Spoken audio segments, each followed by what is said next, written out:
Welcome, everybody. ISA Insider News. My name is Max Tim, and we have with us, as usual, Shayna Weber. Hello, everybody. as you. Hi, Max.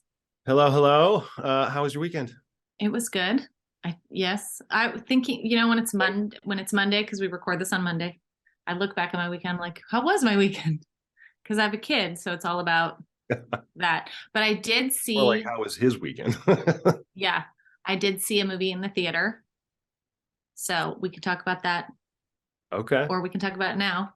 We just want to talk about it. We'll get into what we're watching. We're gonna have a short version today. That's my funny little reference to Spaceballs. Do you? Yes. Do you? Yes. Good. You're married. Kiss her. No, I'm curious to see and hear what you watched in the theaters. I have not been to the theater in 5 years. What? 4 years, maybe. What? Before the pandemic, and then it had been a little bit since before. Yeah, I know, it's terrible. Get back in there. I know. It's like church, man. But not a whole lot going on. I did start yoga for the very first time ever this morning. I'm getting a jump start on my New Year's resolutions. I, being the cocky ex-athlete that I am, I decided to go, well, I'm not going to do expert because obviously I'm not there. I'm past the beginner. So I did intermediate. Don't start on intermediate. No. Really underestimated. Go to very basic beginning. It was only a 25-minute workout, and I was laughing at myself while I was doing it. It was I didn't know what I was doing. I had literally never done this before, and so I had to look up at the TV while he's telling you, okay, do this, do that, and so there was no instruction. He was like, okay, we're going to go into this, we're going to go into that, and I'm like, oh. It was a good workout. I'll say I'm going to keep doing it, but yeah, shouldn't have started there. Yeah, so, go back to the beginning, you cocky athlete, you. I'm ex-athlete is an important distinction.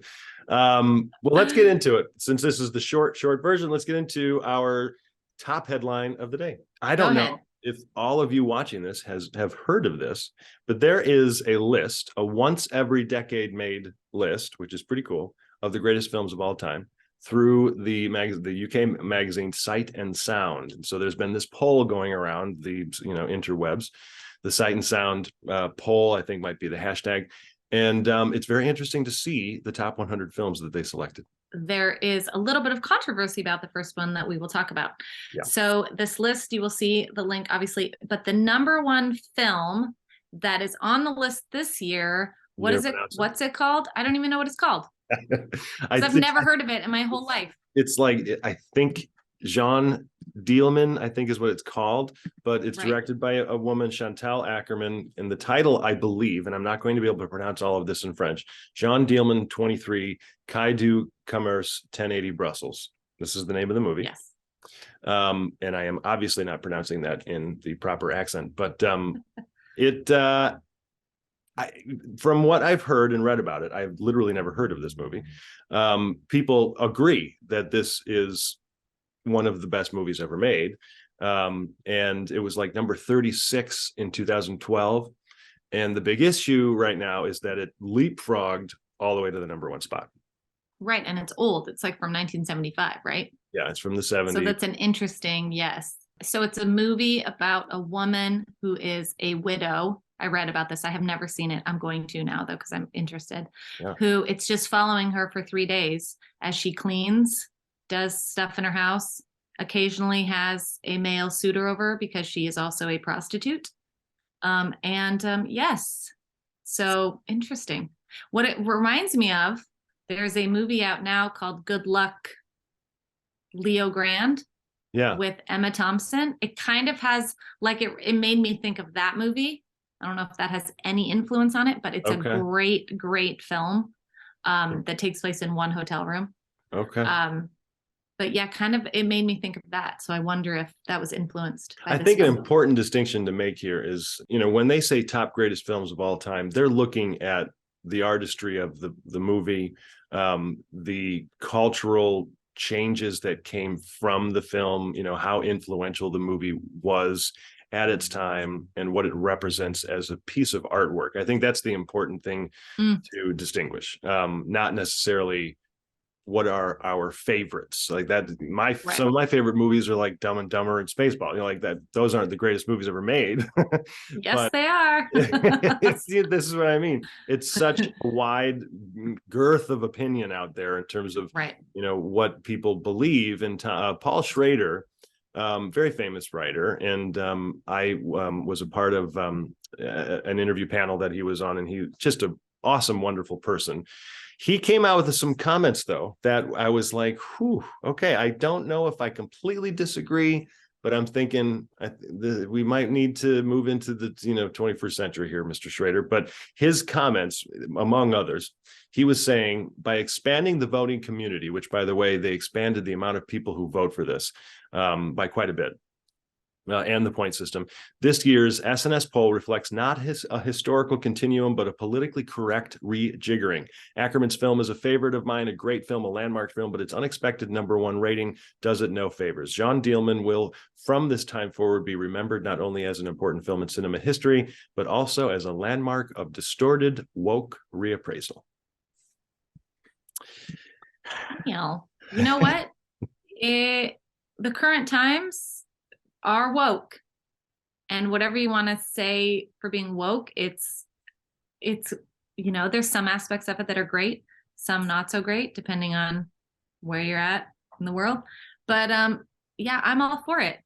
Let's have a feminist movie up there at #1. That's the thing. 2022, let's do it. Right. That's why he's saying it. That this is the first female director to ever be on the top of the list. The list has been around for 70 years, which I didn't. God forbid a female director on the top of the list. What are these men going to do? I know.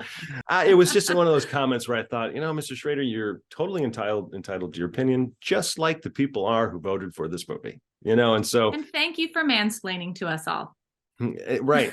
A little bit. A little bit. An older generation coming in. Maybe he was disappointed that Taxi Driver wasn't listed in the top 5. Mr. Schrader, by the way, is famous for Taxi Driver and American Gigolo and Raging Bull, Affliction. Mm-hmm. He's got some credits under his belt. But we, Shayna and I, decided to create our own Sight and Sound top 10. I technically went 12 because I couldn't decide. And again, this is what I personally think, and what Shane is personally believing to be the best artistic films ever made. This is not necessarily my list of my favorite films, although most of these are some of my favorites.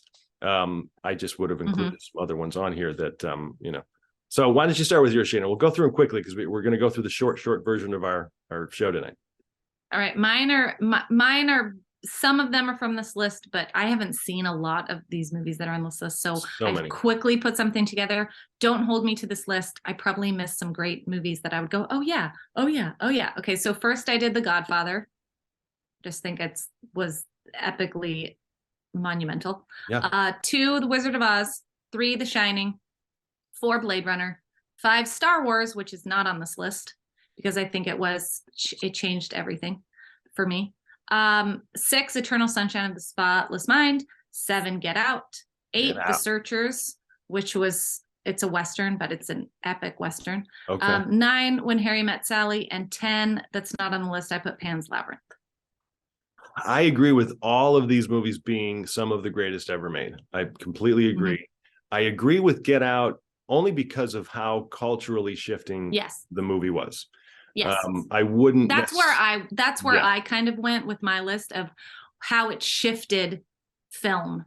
Yeah. And are those like pieces where you go, oh yes, that is this genre's, top film. Yeah. I don't have any recent movies like within the last 10, I think even 15 years on my list, but it's tricky. Like I'm influenced by what I watched in film school in the 90s. That was when we grew up. And so those movies, there was like movies like Saving Private Ryan and even Gladiator, even like Shakespeare in Love. And some of the Oscar winners in the 90s were so good, but it was hard for me to say these belong in my, top 10. But I went with Casablanca as #1. It's a Wonderful Life. I had to. Lawrence of Arabia, that was personally influential because it was the first really big grand scope movie I saw other than Wizard of Oz when I was like 7, and then Wizard of Oz #4, Mulholland Drive #5, Life is Beautiful, number 6. It was kind of like, do I go with Schindler's List or Life is Beautiful? And I just thought Life is Beautiful was a prettier movie to watch visually, which is hard to say because Schindler's List was gorgeous. But I have Eternal Sunshine of the Spotless Mind one spot lower than you at number 7. I had to put 12 Angry Men because I'm just amazed by how beautifully written that movie is. It isn't one of those cinematic masterpieces, but I think it is a writing masterpiece. When Harry Met Sally, number 9, because of what it did for romantic comedies. I had to put Inside Out in my top 10 because it was either that or Toy Story, because Toy Story technically was what was really the launch pad of animated film, or at least digitally animated. But Inside Out was just that much better of a movie. It was incredible. And after we had this conversation with John Truby about this incoming female myth that's coming through and starting to overtake the male myth story structure, I thought, you know what, Inside Out needs to be in there. And I had to put Braveheart and Dead Poet Society in there for number 10, 11 and 12, because those movies really kind of hit me as far as being, an artist. But so there you have it. That's our lists. I think these could probably shift and change throughout the rest of our lives. But this is just today how I feel. Yeah, right. I'm sure for both of us, there are about 3 or 4 movies that we were like, oh my God, I can't believe I didn't. Yes, of course, Totally. But we want to know. I'm already thinking about it. Like for me, like Close Encounters. I'm like, why didn't I put that on my list? And I didn't see it on that list. But to me, that was one of those epic movies. E.T. and Close Encounters kind of are in the same thing, where I was like, holy crap. I thought a lot about Jaws just because what it did created the summer blockbuster, so. Yeah. What's your list, people? Right. Tell us, what's your top 10? We want to know what your at least top 3 are, in case you don't want to put all top 10 in the comment section, but feel free, take the time and think about it. Think of it from an artistic standpoint, and then what you connect to personally, because there's something to say there about you and your voice and what you grew up with and what affected you. So that's our top headline. It's just, these polls and lists, as Shayna always says, we love lists. So there you have it. We love a good list. Yeah. We do. As part of the short version, we're just going to go right to what we're watching. You watched a movie in the movie theater. So yes, speaking of the female myth emerging, I watched a movie in the movie theater that we talked about last week that my son wanted to see, called Strange World. Yeah. So we went and saw it, and I agree that it is a bit confusing in terms of who is this for. In the middle chunk, I got kind of bored, but it's a cool movie. And I think that it's just slightly ahead of its time, honestly. And it is following the female myth. Now that I know what that is, I was like, oh my goodness. Yes, it makes sense. And I thought it was lovely. It's a little bit like if you took like an adventure movie and mixed it with Inner Space. Really? Okay. Yes, it's weird. It's cool. And I keep looking at your shirt thinking like there's a thing on my screen. It's number 13. Number 13. Right. It's a cool movie. It's just a little bit, they're trying to put a little too much in there. A little too much of everything in terms of like all the things, family dynamics and this and going here, doing this and not, it's a lot. And so yeah, it kind of teeters that line of like, who's this for? Is this for a family? Because I don't know. It's a hard one, but I did really like it, and I think it's ahead of its time. So I think it's going to get its justice a little bit later. Did Max like it? He did like it, but it was mostly for like the adventure aspect and the weird, cool little creatures that are in it and stuff like that. I'm not going to give away what it is. But you can figure it out as an adult. As kids, they don't know, but you can figure it out once you get in it. You're like, oh yeah, here's where we are. Okay. But I really liked it. It's just, it was a little confusing, but I think, you know what, when Inside Out came out, speaking of, I think for me, it was a little bit confusing. And then once I got it, I was like, whoa, you know what I mean? And I think Strange World is kind of like that in a way where you kind of go, I'll watch it again and be like, oh, yes, I really like this. Interesting. Okay. Yeah. Well, I watched a cute little romantic comedy. I rented it on Amazon because I didn't know what to watch. I didn't want to watch an outright Christmas movie. I prefer to watch those with someone. It's kind of weird to sit down and watch The Bishop's Wife by myself. So I was looking and I thought, well, I haven't watched this movie. It's called About Fate, and I've never heard of it. And it was cute. It was the story about this kind of a young woman who doesn't really have her life together, and she's desperate to be married and to this one particular guy, and then he breaks up with her the day before her sister's wedding, and so she doesn't have a date, and yet she told her whole family that she has a date. On the flip side, there's this young man who is going to propose to his girlfriend, who's this social media Instagram kind of queen, and she's really not a good person and he isn't really in love with her, blah blah blah. He gets drunk one night and ends up going and getting into this other lead's apartment on accident, thinking it's his house, and goes to bed. And of course, this is their cute meet, and they're like, oh my God, I'm so sorry. And she says, wait a minute, you should go to this wedding with me. A little hard to believe, kind of a stretch. It was a cute movie, poorly directed and edited.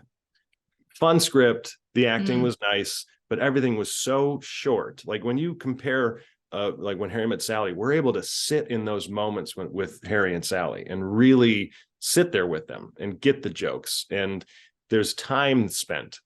I didn't feel like there was any time that I was able to spend with these people. It was just boom, boom, boom, boom, boom. So there's a little bit of a bummer, but it was still fun. It's a cute little movie. What's it called again? About Fate. Okay. You know, you can figure out what's going to happen by the end. It's one of those movies. But anyway, let us know what you're watching. However, Shayna and I had this really cool interview with John Truby about genres. You need to buy his book. I need to read his book. You can find the recording of that on Pro Tips, as well as what? As well as a new series that we've started called the Emerging Screenwriter Interview Series, where we are talking with up-and-coming writers about their origin stories and their process, what they're doing now, how they're hustling. It's very fun. That is also on YouTube and the Pro Tips page of our website. Plenty of things for you all to watch, including our show, which if we were to go to our final segment, which is good news of the week, like the only good news we have so far right now, not that there isn't other good news, is that we will be back next week. That's our good news. The best news there is. The bad news, though, is that next week is going to be our final broadcast of the year. We're going to take 2 weeks off, and we'll be back the first week of January. But maybe I'll try to find some kind of, holiday costume like I did not do for Halloween. Yeah, I don't trust you now. If I wear anything holiday, I don't trust you. I'm going to put it off to the side and then be like, okay, now I'll put it on. I don't trust you, Max. I don't trust you. I just like setting Shayna up to make sure she feels like a fool. That's all I try to do. Maybe I'll wear some antlers. Yeah, right. Do something basic. All right, everybody, let us know what your top 10 is, if you have it. If you can come up even with the best film that you think ever made. Let us know what you're watching as usual. And as always, we'll be back next week. Thank you for watching. And until next time. Until next time, everybody.